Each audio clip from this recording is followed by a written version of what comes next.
Okay, so my folks at home, can you just confirm that you can see this Yep, screen? I'm sharing my screen. Just can one of you confirm you can see the screen? I can see it. Yep, I can see Thank you, it. Amy. Appreciate it. Okay, we're gonna get rolling in just a second here, okay? Gotta get this crazy loud office calm down real quick. So hold on one second.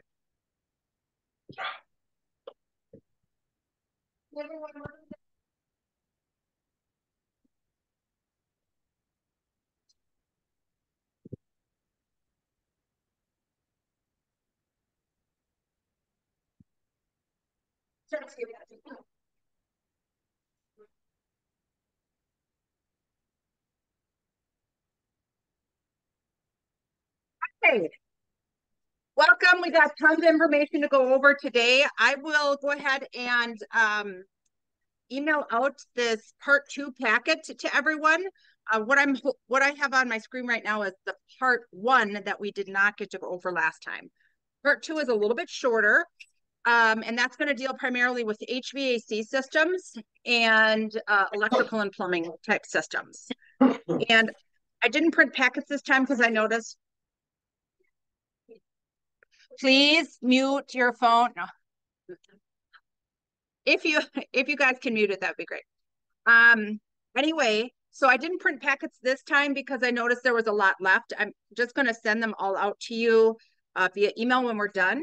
And then I'm in the process of creating a kind of like a sales guide where a lot of these trainings that have been more detailed will go into that. And when that master guide is done, I'll be happy to send that out to everybody as a team as well. Okay, so picking up where we left off last week, and there's just a short part of this left, I want to talk about walls, trim, and molding. And the reason why this is important is because depending on the year of the home was built, will oftentimes dictate what type of walling has gone into place. If you've ever shown a property that has pretty smooth walls in Minneapolis and it was built sometime, in the 50s or earlier, it's likely got lath and plaster in it. And more newer construction is going to have drywall, or oftentimes called sheetrock, installed as the form of walling now, or covering on the walls, I should say. Each is repaired a little bit differently, and there is kind of this misconception that lath and plaster is something that is really complicated to repair. It's partially true if you're opening up the walls in its entirety, but I wanted to break down a couple of the different styles so you can talk through this with your clients. So when it comes to walls and trim, characteristics of drywall, made of gypsum board, usually they're in these large sheets like 4x8. Here's a good picture of it right here if you can see the arrow on my screen. And they get put up on the walls, the framework of the walls and the ceiling in a house. And then they go through a taping of the seams and a compound that goes over it. And this is usually a 3 to 4 part process, believe it or not, where the tape goes over the seams and then the compound is done in stages where with every coat, it gets a little bit wider and wider. And then it's sanded down, and that's what creates the smooth finish between these large 4x8 panels here, and then the parts that are cut to fit in with the remaining wall space. It's connected to the studs, and that's why each of these is typically a screw that's connecting to the studs on every 16 inches. And in new home construction, one of the reasons that you get a 1-year warranty is so that people can come back, or your contractors can come back and fix any of these little screw pops that might happen as a result of the installation process. Those are typically taped off 1 or 2 times as well before they're sanded, but they don't go through the rigorous kind of mudding and sanding process that like the seams do on sheetrock. A couple things about sheetrock: it's very quick to install, it's relatively inexpensive, it's got good fire resistance. Negatives are it's not very impact resistant. If you've ever had a mad teenager in your house who slams a door or whips one open too fast, you will know, and yes, I have experienced this more than once, that a doorknob can go right through it. Here's the good thing though: it's really easy to patch. So in the event that you have a hole in it, you can cut portions of sheetrock or drywall out to patch that, and that's great. True story. One time my sister was so mad and she was trying to break into my room, she put her entire foot through the wall. My dad was so mad. So it is a little bit easier to damage, but it is easy to repair at the same time. Lathe plaster is one of the ones I want to talk a little bit more about. So this is the difference, right? You have these lathe boards that go across, and then plaster is skim coated against the wall like this, and it is pushed through the seams of the board. This creates an insulation effect. So plaster is, you know, you're looking at it when you're going through homes that are an older style. If you see cracking and things that happen in the wall, it's notorious for cracking. That will happen over time. But it is actually very insulating. And a lot of homes in Minneapolis and St. Paul, or maybe some older communities like St. Louis Park, will have this similar style framework that went in for the walls in the home. But it is something that can be repaired. It's very durable. It's soundproof as well. It's a little bit better in that way than your typical drywall is. It's very insulating as well. But you don't want to necessarily punch holes through it, because the process of repairing it is a little bit harder. You want to have someone who's really skilled at that type of repair. You can't just like punch a hole in this section here and then think that you're going to replace just this small section. It's not easy to patch. That would involve taking out multiple boards, plastering it all, making sure that it's refinished, etc. So there is definitely more work that goes into the repair part of it. But if you're touring a house that has this type of walling in it, and you're seeing thin kind of cracking that goes through some of the walls, like maybe here on the plaster, that does not mean that there's a major structural issue with the home. Okay, we'll talk a little bit more next week about structure, but cracking does not necessarily mean major structural issues. It depends on where the crack is in the wall. If it's an angular crack, that might be something more to look at, but plaster in itself is going to crack just like concrete cracks, right? We predetermine where concrete cracks go in an effort to try and minimize where we don't want it to crack. Well, plaster is kind of similar in that sense that we're not pre-cracking it, but it's bound to have little cracks here and there, and it can be patched. In Minneapolis, it's really common, and you might have noticed this on stucco homes and on the exterior, where there is holes in the exterior where they've bored in to add insulation, because it's easier to do it that way versus punching through these walls on the inside. So if you've seen stucco that's been repaired on the exterior of a home in Minneapolis, they've added insulation, and it's likely because of these type of walls. Okay, so just a couple quick things about paneling. There's several different types of paneling here. This is board and batten. That's become really popular for painting.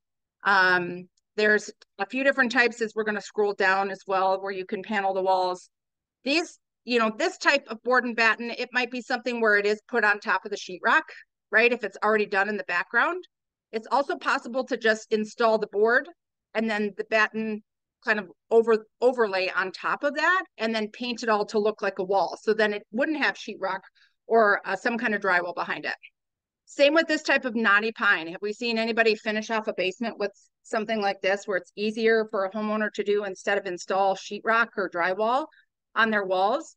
More often than not, this kind of a paneling is not laid on top of an existing wall structure that's already there as like a detailed finish.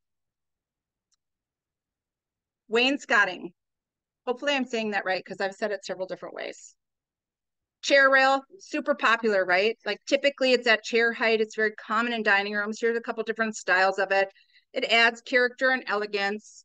It can be damaged though. It gets damaged just in the same way, if it's lower height and you've got kids or pets, or it gets bumped while you're moving furniture, then, you might end up needing to use some kind of wood putty or something like that to fill it in and to do some repair work to it. But if you see some nicks and dents in this type of trim, it's pretty common. Here's just another example of kind of more of a decorative style that would have been put in as well. I would consider these upgrades in a home if I were showing those homes. It's really nice that you can paint those too. So you can just paint right over it to change the color, and it completely changes the dimension and look of a home. This is crown molding. I had a small sample in one of the bins over there of like a corner piece of crown molding, something more similar to this. This is like very decorative on the exterior of a home. You call it dental molding. I don't know that we necessarily call that dental molding on the interior as much as it is just kind of decorative trim. If you go to Home Depot or Menards and you're in their mill department, you can see that it comes in all sorts of different textures and styles. So this section here would be one piece. This would be a whole another piece that went over the top of it. And then this bottom decorative piece would be another one as well. So you can get really detailed and fancy in it. I would say if you're looking at crown molding, the more detailed it is, the higher the upgrade, right? So you could point some things like that out to your clients to help establish the value of a home, especially if it's priced a little higher and it was newly remodeled compared to maybe other homes in the neighborhood. They like to collect dust bunnies though, that's for sure. Coffered ceilings, my absolute favorite. I just think it adds so much ambiance and beautiful architectural lines and everything to a house. That is what this is called when you see these kind of cross beams. Now, true story, most of these today are not real wood, right? Like it's like a plastic type of finish, or it's a finish over wood that's done.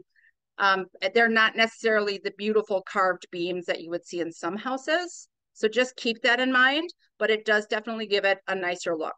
Another one that gathers dust though. And because it's on the ceiling, less likely to be damaged. Unless you got kids playing with lightsabers or something and they're up there whipping stuff around. A few different styles here of baseboard. This is pretty common. I would say the average baseboard size is probably 3 inches from the ground up.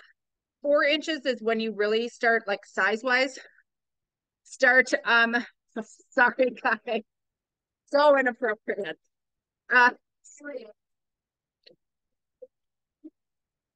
It's gonna throw me for a loop today. That's the second time. Okay. Anything over 4 is luxury, okay? In your older style homes, this is derailing really fast. I am so sorry.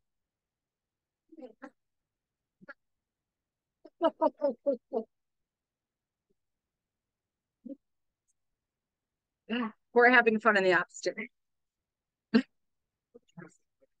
Yes. I don't even know how much I should expound on this. It is very common in older style Victorian homes and luxury homes to see 8-inch baseboard. That is top of the line, okay? Especially if it's in its natural wood condition. This is just getting weird. We're gonna move on. Please read the packet. Yeah. For reference, this nice little piece here is called corner bead or quarter round. It is a great way to just kind of cover the seam between the baseboard itself and the flooring. So point that out. It's someone who's put that in is more detailed. It can get pretty beat up when you're moving furniture around, something that you're definitely going to want to touch up with paint and things. If you have a listing that's getting ready to sell, have them just take a look at their trim, because something as simple as painting that over it might not be noticed by a buyer that it's painted, but it's going to be noticed if it stands out as like totally beat up, right? So those little touches can make a difference with the listing. Here's some different decorative types of trim that can go around doors as well. Same topic as before, I'm just going to pass right over it when we're talking about different types of wood. But these are some really unique kind of characteristics that can go into it, where it almost looks like they have a header put in place. They've done some decorative trimming to it as well, made it framed like pillars. These are what I would consider luxury upgrades in homes. Now, it has to fit the whole home, right? So architecturally, we would expect to maybe see these lower two here in period style homes that have, you know, grand entrances and large staircases. If you've ever shown a home in Lowry Hill, chances are that you've been in a house that has some kind of decorative trim like this. And that's it for that first part. Okay, we're going to move on to our new packet, which is part 2, mechanical systems, electric and plumbing. Now, a lot of this is stuff, if you're a homeowner, especially if you've been touring properties for a while, you're going to know, you're going to recognize some of these systems, but I just wanted to highlight some of the characteristics and pros and cons of each, because it creates talking points with your clients. And the more that you know about this, the more you know it, the more it shows you as an expert when it comes to listing homes or working with buyers for that matter. So we're going to talk about heating systems first. Forced air systems, this is probably the most common type of heating system that we see now. There's two different types of furnaces here that I highlighted, because one is a high efficiency system. That is this one over here on the left. You can tell by the PVC piping that's coming out of it. And we'll talk about PVC piping at the end. But this is for condensation and to allow venting on this particular unit. A high efficiency unit is always going to have PVC piping on it. A standard traditional unit is not. It's going to have like your old school ductwork like this right here. That's how you can tell the difference. So something as simple as on a showing, pointing out that this furnace is a high efficiency system. Yeah, it's going to have that little yellow energy rating sticker right there, but maybe not all of them do. You just know what you're looking at when you see something like this, okay? Now, pros of that, it's quick heating. Most of the time, if you have a furnace, you have central air already. You probably have a humidifier box like this on it. We'll talk about that later in the outline as well. Cons is it does circulate dust. So if the client is worried about allergies, there are add-ons that you can get for this, including UV filters. I have one on mine, and it sends all air that comes through the system, passes through the system through a heavy-duty UV filter. Basically kills all mold, dust, bacteria, etc. as part of the system, so that you are circulating clean air through the house. Maintenance on this, of course, means that you're going to be doing duct cleaning. Typically recommend that every 2 to 3 years, depending on how many people are living in the home, the age of the system, and if you have pets. And then regularly changing your furnaces or your filters in the winter. That's actually a great touch point for your clients. If you want something really simple to send out to your clients, send them a reminder on like the 1st of the month or the 15th of the month during cold weather months to change the filter on the furnace. Okay, radiant heat systems. There's a few different types of these. So when we think radiant, we might think radiator, but in-floor heating is also a radiant heat system. And there's a couple different kinds. There's electrical that you won't typically see a lot of evidence of. And then there is the water type, which is a hot water circulation. And it's going to have hosing that goes through like this, where it works just like plumbing. But this is a high pressure hose line that water circulates through. And a way to tell if you have in-floor heating other than feel it, or maybe if it's a cold, or maybe it's summer months or something and the system's not in use. If you're down in the utility room and you see hoses like this in the picture on the right that kind of are coming out of the floor, 100% that's got in-floor heating. If it's got a heat pump system right here on it, all of that circulates through this whole unit, and that's what's heating up the floor. Most of the time there's zone heating involved in radiant systems like this, which is nice as well. You might just have it in your bathroom, or you might just have it on the basement floors, or you can break it down by room and decide what you're going to heat. Now, hydronic or hot water baseboard systems, we still see a lot of this, especially in city homes. There's a couple different styles. A lot of times, and I wanted to include a few pictures, if you are looking at this type here on the right, unless you see the pipe exposed or know what you're looking for, you might think that it's electric baseboard heat. But there's actually a difference between those two systems. So you can still have hot water radiant heat with this type of a baseboard. These usually go along an entire wall though. They're not broken into smaller sections followed by trim on both sides. And if it's warm to the touch over the entire unit, you can usually tell that it's hot water, as well as what you're looking for in the basement. So the thing about these systems, they do take a while to heat up. They do require a little bit more maintenance. You have your boiler maintenance. Sometimes you have to bleed air from the system. You want to make sure that you're not putting things on top of the baseboards. I've never had one where I've touched it and I've gotten burnt, but it's pretty common now to have like baseboard, or excuse me, like radiator boxes. You've probably seen those on a lot of houses now where people have are able to place plants and books and things on top of them. So just know what you're looking for. In the basement, you're going to have a big boiler unit like this. These are newer style boiler units. They've got a heat pump on it. They've got venting on it. They're typically connected to natural gas. But some of the older style homes might have the really huge boiler systems that look like older water heaters. That is a really old system, and they are grandfathered in Minneapolis and St. Paul. So if you don't see a box like this, but you see radiators, chances are something that looks like a massive water heater in the basement, yeah, or an octopus. Well, I didn't put one of those on, but that would have been fun. Those are gravity-based systems. Something like that, then that's likely a really old boiler that's grandfathered in.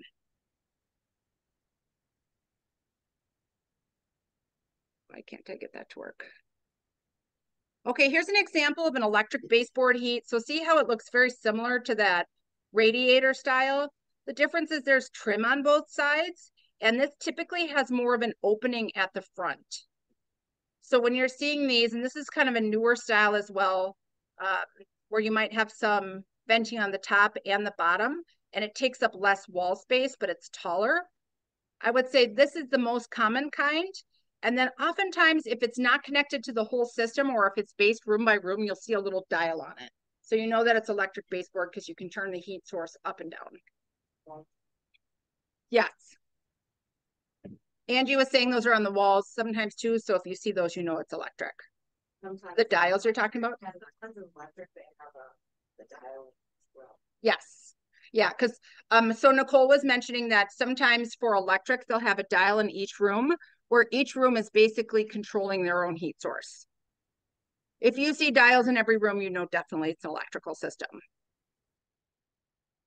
Okay, so geothermal systems are becoming more common in Minnesota, but in new construction because they are pretty expensive to put in, but they are extremely energy efficient. They are basically using the hot and cold air of the earth to cool and heat a house.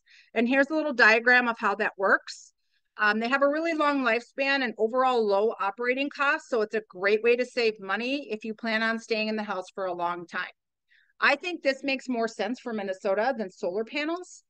Because we have such extended winters here with limited sunlight. We're not really fully capturing, like, yes, I'm looking at you, Jaden. Yeah, we're saving solar for next week. But just to give you an idea of how it works, so there's like a loop system, and it can go horizontal or it can go down into the ground. And the system simply reverses itself depending on whether or not what the season is, right? So the energy from the sun is warming the ground. It's got a heat pump system in it like this. It either pulls hot air from the ground through the system into the house to heat it in the winter, or it recirculates in the opposite direction and pulls the air out of the house and into the ground for cooling during, as I wrap behind my back, cooling during the summer months. I have a client who has this in his house. We bought a house a few years ago. $4 a month is all his energy bill is. It doesn't matter what time of year, $4 a month. It's basically the cost of running the heat pump system, and that's it. Costs a lot to go in, but they absolutely love it.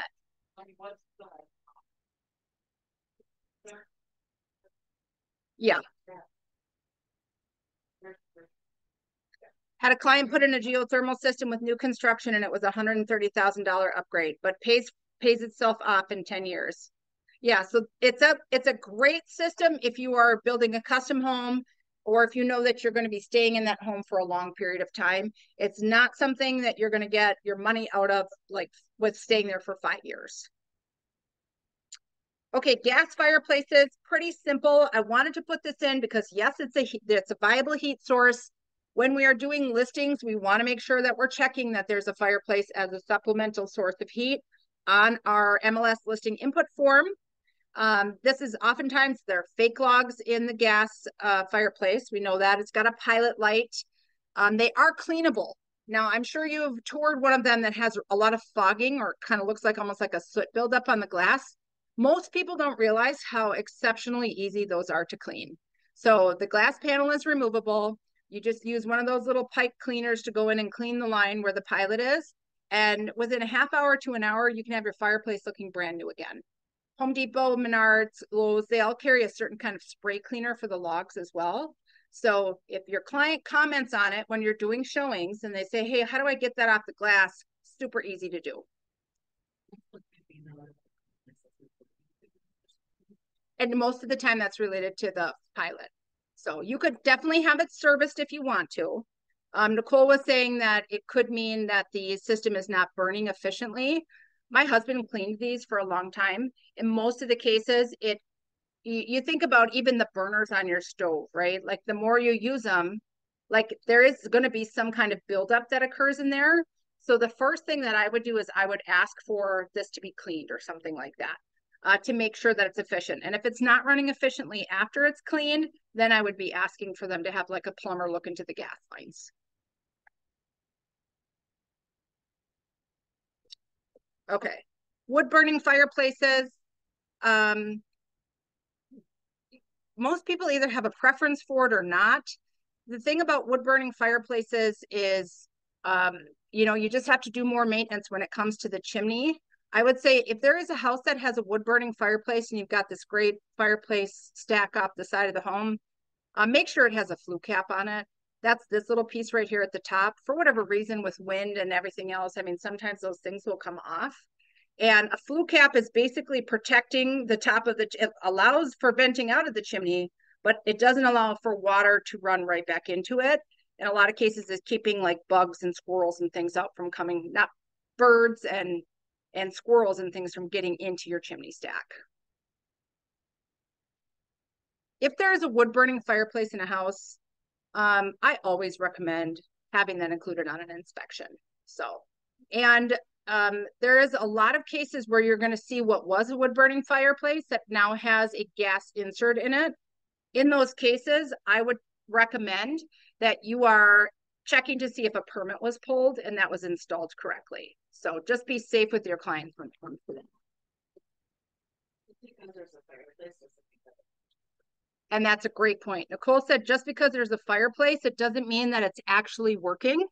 A lot of times you'll see that they're cleaned out, and that is actually more concerning to me if I see a wood fireplace and there's nothing in it. It's been cleaned out, it's not used. Why aren't you using it? Is there an issue with something there? There is a damper door inside of the chimney that can get rusted sometimes. It can get clogged with soot. If they have not been taking care of the chimney, that is a fire risk to the home where soot and things can catch on fire in there and then flames could come out. So there are enzyme logs you can get for burning that on a regular basis to help keep it cleaned, but you would still want to have a professional look at that chimney at least every couple of years to make sure it's clear. And if it's not in use while you're showing homes, add that into your inspection or just make sure that it gets inspected. Okay, cooling system. Can I ask a quick question, Jilayna? Sure. Isn't that usually a separate inspection, or do your inspectors look at the chimney as well? I would say if you're hiring an additional professional to look at anything, if you need someone to come in and do a sewer scope, if you need someone to come in and do a fireplace inspection, like a mason to actually check those things, that's intrusive, and I would write that into my purchase agreement. Okay, thank you. Yep. Well, like Marigold may have a resource for signals inspection. Yeah, a lot of companies will have an add-on. Yeah, what'd you say? Marigold will do level 1, but if it's above that, they would. So some inspectors, it sounds like, from what Angie was saying, Marigold will do like a level 1 where they might do like a basic look at the inspection, but it might not be as detailed. I don't want to get too side railed with the discussion about inspection, but I will say this. You can have your inspection, and when you're writing your purchase agreement, write in that it will be inspected, and then write in that in the event the initial inspection reveals that a further inspection is needed, that the seller agrees to allow for subsequent chimney inspection. That way you're just covered in the event that a mason or an expert does have to come out to make sure that everything's operating correctly. Okay, oops, I don't want to pass this over. So mini splits are becoming more common in homes where it's retrofitted, right? So if it didn't originally have an HVAC system in place, they might put in this type of ducting where it's going to go on the outside And then it's going to have a system like this on the inside that's mounted to a wall. So it's going to have like one point of entry for ductwork versus having to run it all throughout the house. Mini splits are like, if you go to a hotel and you have your own heating and AC system built right into the wall, it's something like that, right? So it's very easy to recognize because of these large boxes that go on the walls, as well as these more rectangle type systems that are on the exterior of a house. They're energy efficient. You can control them by zone. They work really well for heating a large area of space too. So don't be scared or have your clients be scared by that. They're incredibly efficient. Most of these will heat or cool anywhere between 1,200 and 1,500 square feet. Now it's dependent by the unit, but I can guarantee you that if someone's spending the money on a Fuji system to put it in, they want it to work for their whole house. So they've likely consulted with a professional who did the work and said, here's the size unit you need for this home or to cover this area. And it's common to see more than one. So you might have a system here where there's one on the upper level and then there's one on the main floor. Just needs annual checkups and regular cleaning of filters. Window AC units, there's a couple different style. This is the old school style that I call it old school. That's what I grew up with because we didn't have central air in our house, so we had the window AC unit. But this kind here on the right is becoming more common. And it almost looks like a movable humidifier with one piece of ductwork that will connect out of a window. Or like I've seen people install like trap doors or like doggy style doors on their wall, where they've used that small point as a entrance or exit for ducting. And these units here, they will cool a very large area of space as well. They can be a little bit noisy because your AC, your unit's blowing right in your face. It's not going to be as efficient as like a Fuji system or this type of system here, mini split system, but it is going to do the job and it is more cost effective. So our traditional AC units, this is what we would call central air conditioning. Most people don't realize that it has an A-coil system that is responsible for its cooling. This is built into the furnace. So it obviously gets its name from its shape. Just so you know, not all A-coils are built the same. So there are some that look more rectangular, but I just wanted to include a picture in here so that you would know what one looks like. Regular ductwork, or excuse me, it has traditional ductwork on it. It is a little bit more expensive to install and run, and it does require maintenance.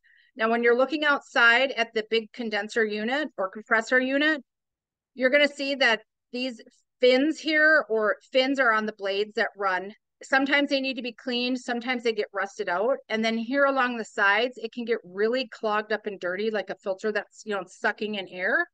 So if you see that it's really dirty on the outside, even before it has an inspection, I would probably be listing like that in my original purchase agreement, saying it needed to be cleaned or something like that. So just know also that because it's dirty doesn't mean it doesn't run efficiently. Some of the older ones, they'll run 25, 30, 40 years in some cases. These are the units are based on the amount of space they need to cool as well. And they will cool down your entire home evenly, which is nice. During the winter, they are not inspected. Correct. Yeah. So during the winter time, these are not inspected. In fact, it's not just during the winter. You can't, sorry about that. You can't actually do an inspection on a unit if it's below 60 degrees outside, just so you know. So that might be a talking point with your clients if they're buying in the fall and winter or even spring months, that they can't have this fully inspected. Home warranty is a good option then, just to cover their butt. So yeah, good job. Did you have a question, Colin? Okay. There's a way to sell, like, with the actual furnace, like, there's a pretty easy way to tell or not. Mm-hmm. So there's a way to, it's like an easy indicator to tell what the unit, like, I know there's some.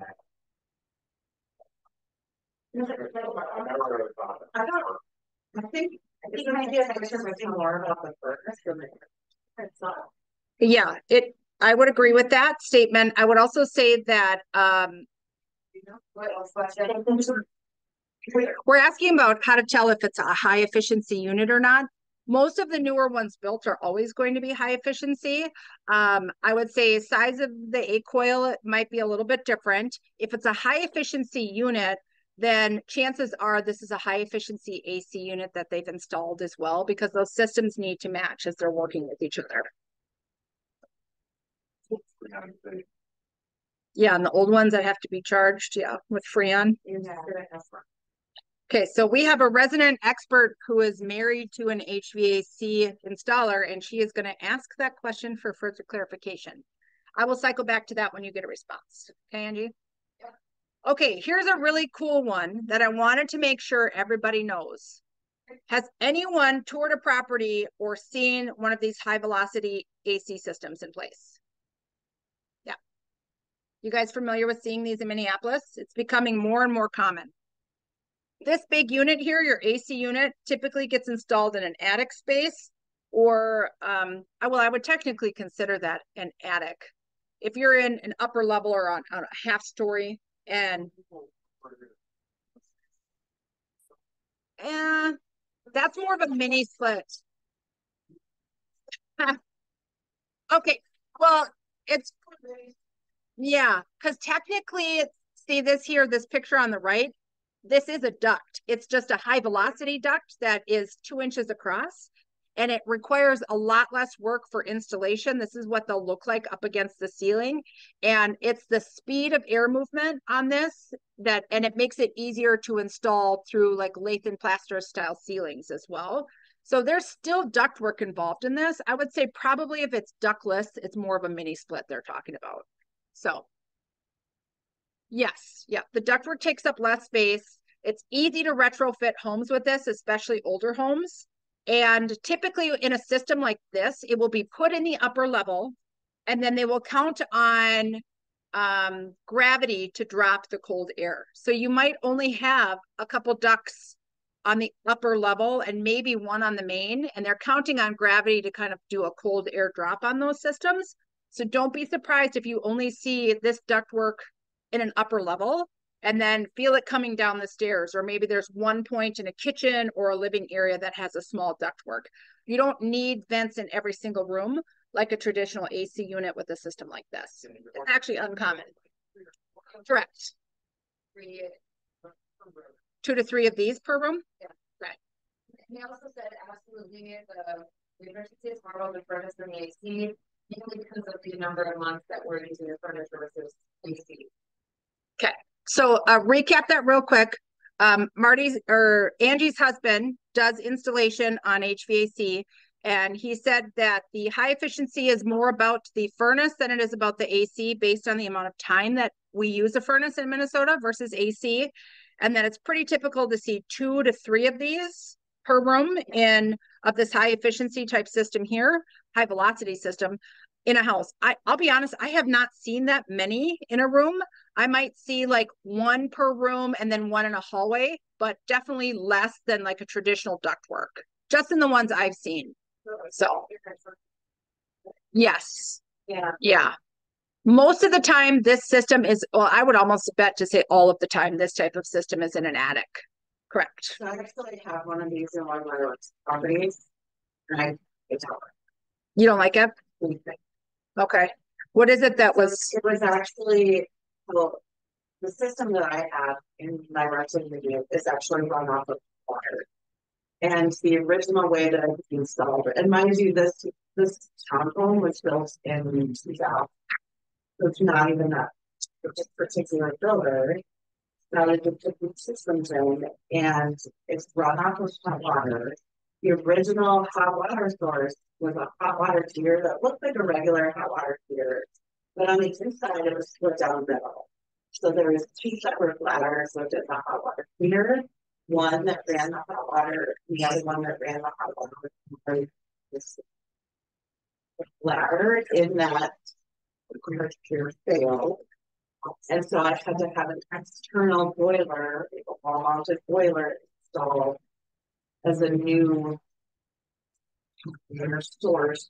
I had to get a whole Like, Nicole is talking about a very complicated circumstance she was in, putting one of these into her rentals. Well, I don't, I'm not trying to make light of it. I think that I would love for us to maybe talk about that in a future training of things to look for with this particular type of system. Her opinion is that she just has not had good success with it. So, but I want at least for you guys to know what it is that you're looking at. You can certainly do more of your own research on this. There's some pros and cons listed in here of the system. If a client is looking to add AC to their existing home, there's a couple different options. They don't just have to put in a full furnace and new, central air conditioning system.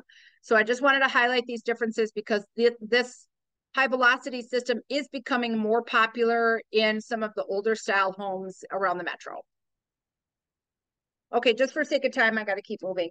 Water systems. Okay, so we're going to talk about a few different water systems in the house. That includes our water heaters, softeners, and reverse osmosis systems. So this is a water softener system. I'm just gonna be honest, I don't care if you're in brand new construction or an old home, I always recommend a water system. There are certain communities around the metro that are notorious for hard water.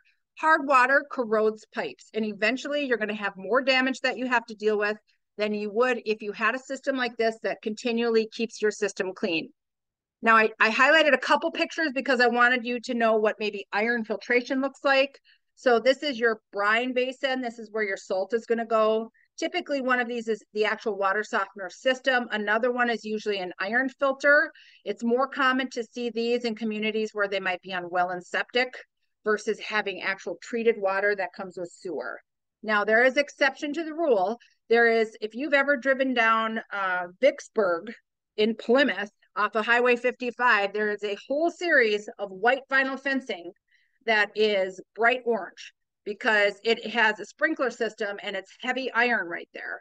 And because the sprinkler system is, even though it's coming through like groundwater and treated water, it's so heavy with iron that's not being filtered out, it's actually coloring the fences.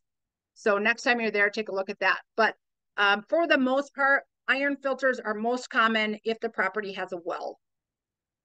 This is another typical example. This is the style I have in my house where I have the brine system and then the softener itself. There's a lot of water cycling that's involved in these, but they really can save your pipes. And that's a good point. It does cost to have the system installed. You can own it or rent it. And then really it's just maintenance checks and, replacing the salt. That is important. With gas water heaters, there's three different types of water heaters or 4 different types we're going to talk about real quick. This is your traditional gas water heater. It's a big cylinder tank, usually in the utility room, connected to gas most typically. Well, yeah, on a gas water heater, it's obviously going to be connected to gas. This is the kind that's going to vent directly up through your stack with your furnace, not a high efficiency unit most of the time. Typically an older style, but there are potentials for gas leaks. Sometimes there can be corrosion in the tank.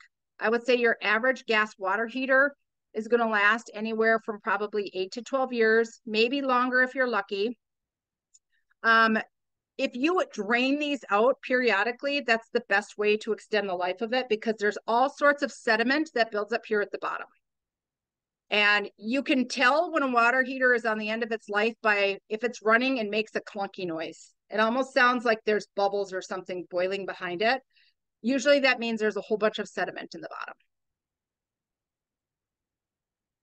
A direct vent water heater is also a gas water heater. This is more of a high efficiency system. So this vents directly out through an exterior wall. Now, the nice thing is you don't have any kind of combustibles that are going to come in the house like right here, right? How many times does that show up on an inspection report? That there's CO2 that's being detected or this elbow is not at the right angle to allow for venting out into the system. I've seen 100 of those, right? That's not the case on a direct vent water heater. These are a high efficiency system. They just have to be on an exterior wall because you have to punch through that to vent it out directly. And you'll know the difference because it's going to have this whole system here for venting with a PVC pipe at the top. Same thing though, you want to make sure that you're cycling the water through and it's going to have relatively the same lifespan. Electric water heaters. This is becoming more common. There's some pros and cons with this regarding cost, right? So the nice thing is it doesn't require gas. If ever we get so cold again that gas is shut down in some communities, which happened in 2019, you don't have to worry about losing your hot water, your water heater. The thing about electric is it is cheaper to install up front, but it actually costs longer over the lifetime of the water heater itself. Gas is more expensive to install up front, but it's typically cheaper to run in the long run, especially if you have a direct vent one that's more energy efficient.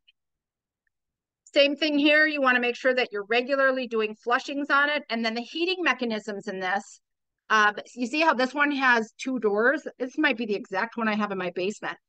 There's a heating mechanism in the top and the bottom, top and bottom, that look like a coil. And sometimes one or both of those can go out. Now, the nice thing is that it's a cheaper repair. You don't have to have a whole new water heater put in. Sometimes you can just get a kit and have it installed anywhere from $300 to $500, depending on if they have to drain the tank for you. But it is more common for those mechanisms to go out on electric water heaters. Have you seen in one of these yet? This is a tankless on-demand system, right? So the nice thing about it, it's compact, it's a wall-mounted unit typically, it's found in smaller spaces. I've seen a lot more of these when people need to actually replace their water heaters now.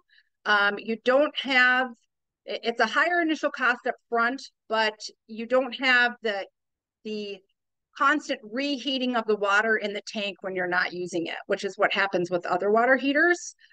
So there is some annual servicing that's required. You might have to descale some areas of it as well, and then filters to clean. But all of Europe is basically going to these on-demand systems, and they are becoming more common here as well. Just so you know what you're seeing when you take a look at it. You don't see a big tank in a utility room, and the client says, "Where's the water heater?" You see one of these on the wall? It's right there. It's an on-demand system. Does the size of the home matter for systems like that? Yes. Yeah. So you're factoring in size of the home, use, all of that, because it is an on-demand system. I mean, there's going to be limits to it, right? It's a limited flow rate. Like in a house like this where there's 2 tanks, obviously they have a higher demand for water. Reverse osmosis systems are pretty easy to tell by the tank here. It's not always under the sink. Mine is mounted in my utility room in the basement. The pipes go up through the ceiling. So they usually have like a 3-part filter system. If you see just the 3 filter system, small one like this, and there is no tank, it's likely not reverse osmosis. Reverse osmosis typically comes with anywhere between a 3 and an 8-gallon tank for water storage. Once that water is filtered, it stores in the tank for you, and then it's on demand. And then you'll know when you see one of these little water fountain spouts that is mounted to your sink. They are fantastic for people who don't want to drink bottled water, but want to have really good water quality at home. I have saved so much money. It paid for itself, just not buying bottled water the first year.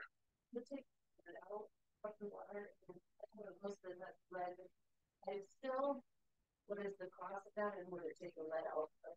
Yes, the filter systems on this are pretty fantastic. The 3 filters here, they're different types. They'll take sediment out, they'll take lime out, chlorine out, lead out, all sorts of different things. And I don't know about all of providers, but mine actually did a test of my water beforehand to know what to set the system up for. So they can get fancier than this. They can, there's a variety of costs. You can do the cheapest version with the smallest tank, or if it's important to you, you could certainly do something that's more expansive and will have better filtering. But there's a whole process with the purification system itself that is supposed to clean everything out of the water.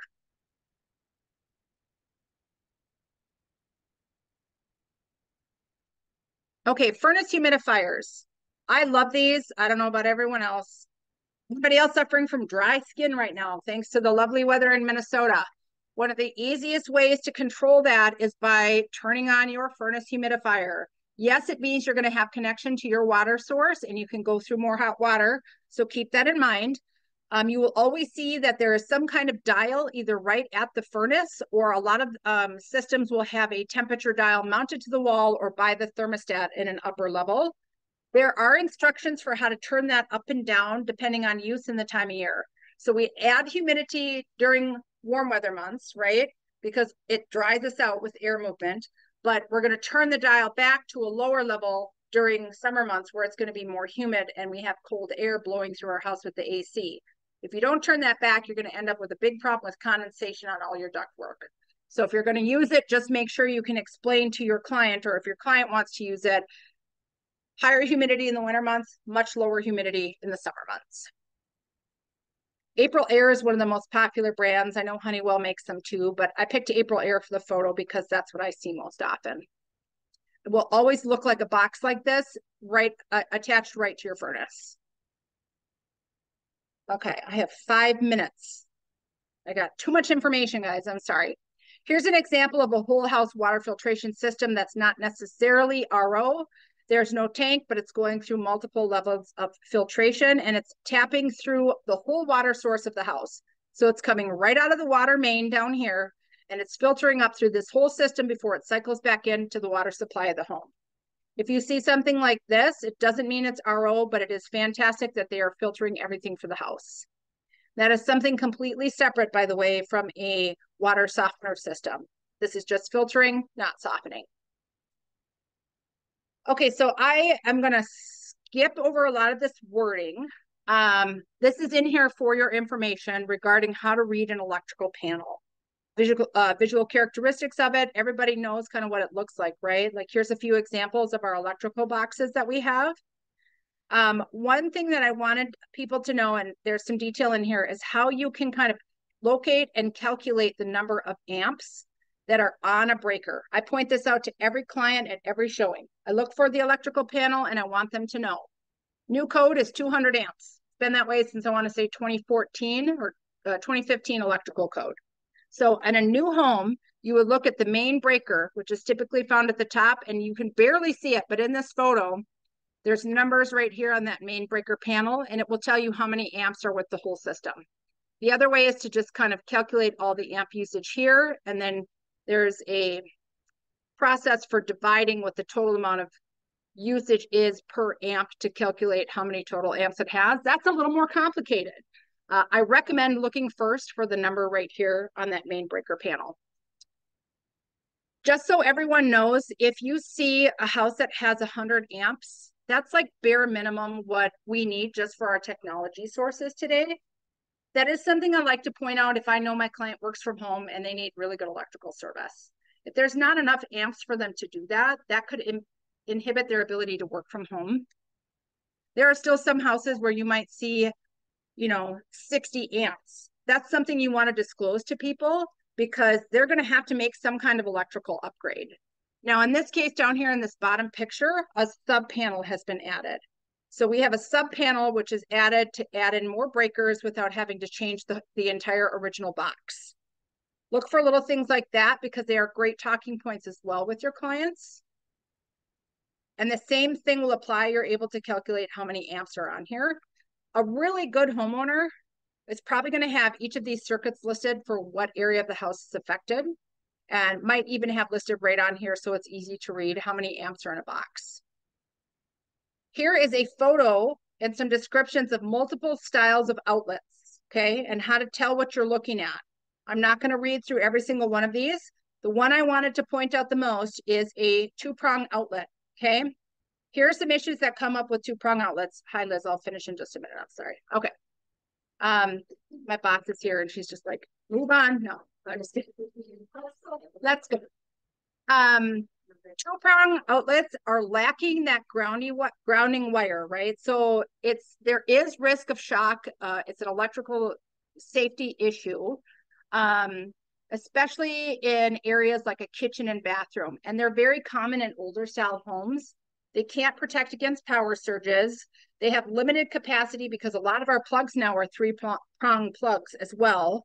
And they're not up to current electrical codes. And in some cases, there might be issues getting insurance on the home or filing claims if it's related to that type of electrical. What I want you to know is that the outlets can be upgraded, but it's not as simple as going out to Home Depot and buying an outlet and putting a three-prong outlet in there. The grounding wire is not there to do that. So sometimes fixes for a two-prong outlet mean running new electrical wires. That's something that you want to point out to your clients because there is large cost involved in that.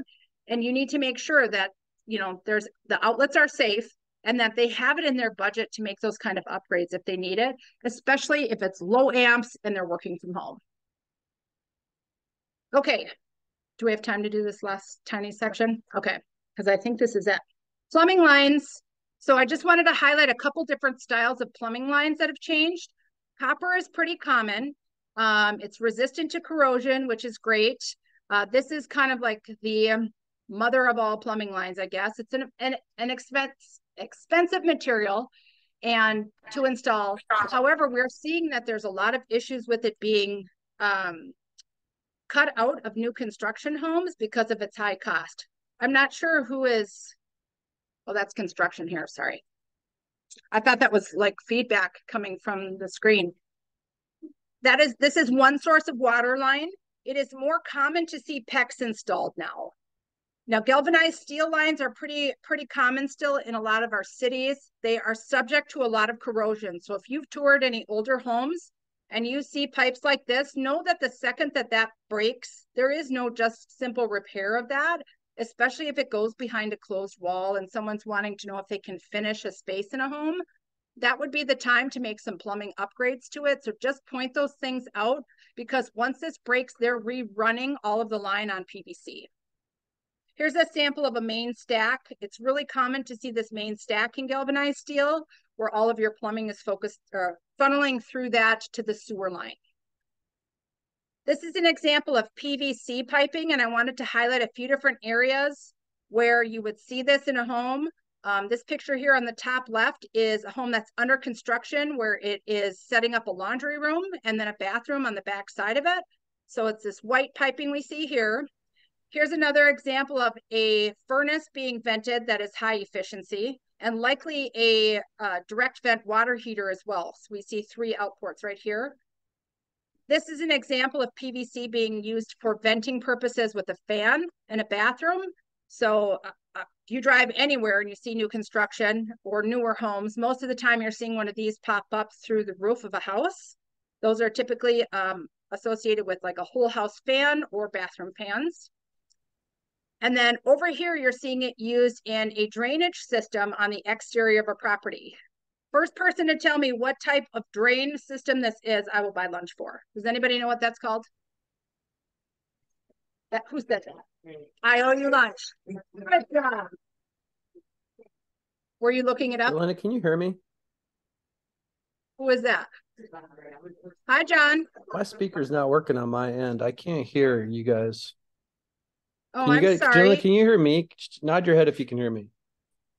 Hi, John. Yes, I can hear you. I can't hear nothing I'm doing. It's getting my sound up. I'm sorry. Okay, well, I have to wrap this up so we can get into team meeting. I'm a minute over, but guess what? I made it to the end of my outline. I'll try to leave and come back. This is your red and blue wiring here. It's most common for water lines now. The colors have nothing to do with the strength of the piping itself. It's really just built in so that plumbers can know what is a hot water line and what is a cold water line. But these have great flexibility. They're pretty heavy duty. They can expand a lot more than copper piping. So in the event that there was freezing that occurred in it, the expansion of that allows for more movement in the pipe itself, and it's less likely to burst than like a copper water line, just so you know.